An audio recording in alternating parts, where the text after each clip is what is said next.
Hello everybody, this is Debo, Debo's Movie Reviews here, and today I'll be reviewing The Alamo, starring John Wayne, who also directed as Davy Crockett,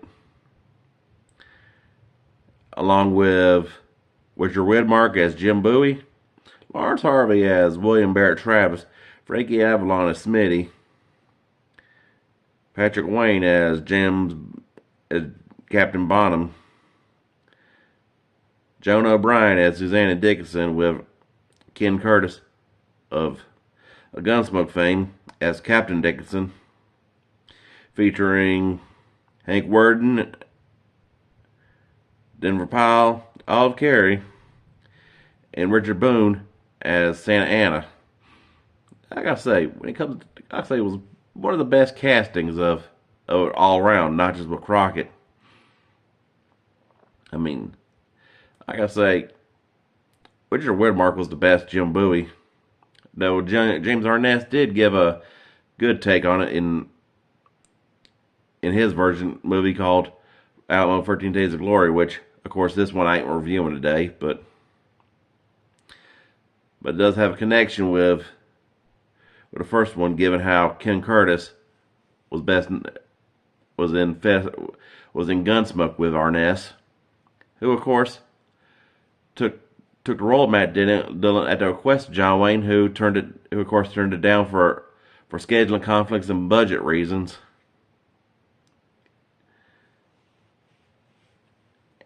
And then you got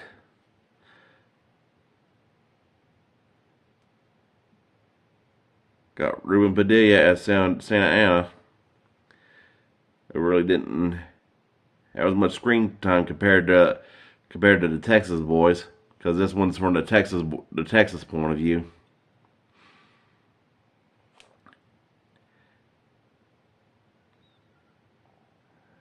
Texas point of view, or as they called it back then, Texican point of view. Along with the castings of Linda Crystal as Flocka, who was kind of like this woman that enlisted the help of Crockett to help her fight some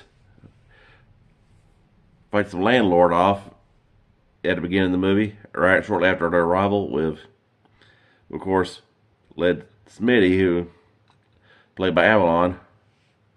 I gotta say, I gotta say, one of the best performances of Avalon's career as an actor.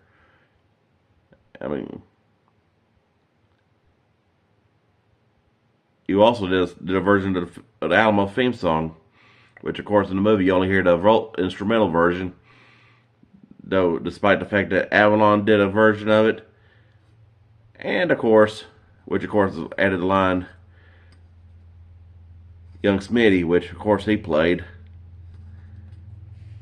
And then you had one by Marty Robbins, who of course wasn't involved in the movie at all, other than just making a cover the song written by Dmitry Tiomkin. And great character development between the cast, between the acting chemistry of Widmark and Wayne, and Harvey, whose version of Travis kind of had the whole battle hard mentality. I mean, to the point of, and leadership glory hound to I want to say that version had Custer syndrome, which of course wasn't a thing until long after 1876.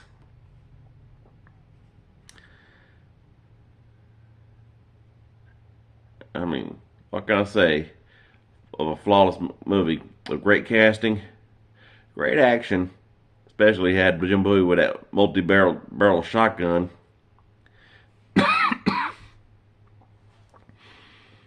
which kind of was semi-accurate unlike Glenn Ford's The Man from the Alamo, which had claims of survivors. which later has been documented according to some History Channel documentaries where they want to give credit to one guy because he was to a few of them that were Dara slaves, and yeah.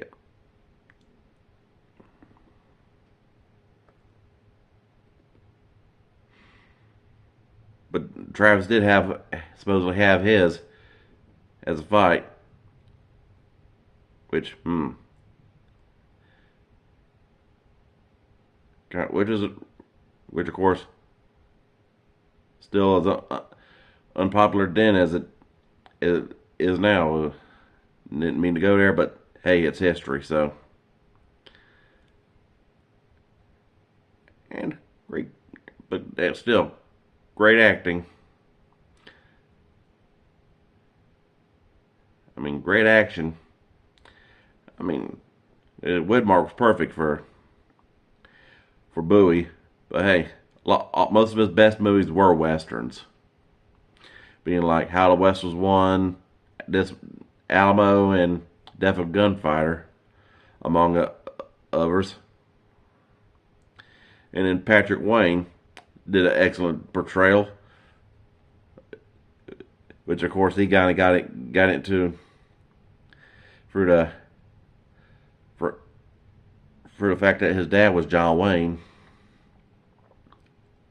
And I can say I rarely ever saw him in a movie that wasn't didn't have his dad in, where except for like the first Young Guns, which of course Nat had Pat Garrett in a bit role, and then an episode of Sledgehammer, and then of course there was a Sinbad movie from the '70s, which I still ain't got around to yet, but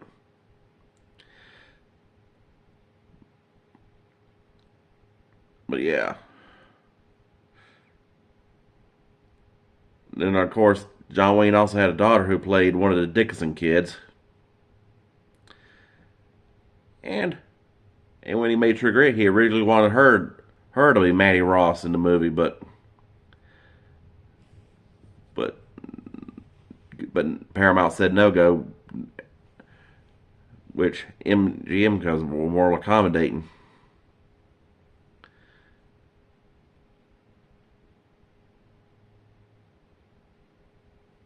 But overall, I gotta give Alamo a definite 5 out of 5 masterpiece.